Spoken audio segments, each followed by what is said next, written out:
சிறிய கிராமத்தில் அரவிந்த் என்ற இளைஞன் வாழ்ந்தான். அவன் கனவுகள் எல்லாம் நல்லா படித்து முடித்து பெரிய வேலை கிடைக்க வேண்டும் என்று. ஆனால் வாழ்க்கை அவனுக்கு கொடுத்தது எளிதான பாதை அல்ல.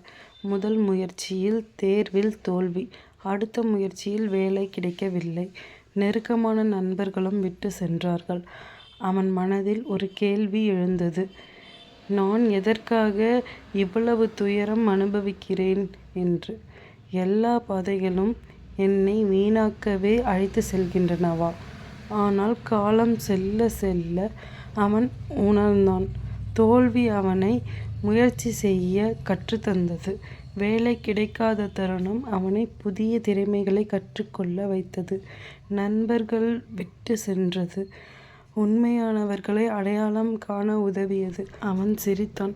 கடந்து சென்றவை அனைத்தும் பாதைகள் அல்ல, அவை எல்லாம் என்னை கற்றுக் கொடுத்த பாடங்கள்தான் என்று. அந்த நாள் முதல் அரவிந்த் வாழ்க்கையை சுமையாக அல்ல, ஒரு பாடமாக பார்க்க தொடங்கினான்.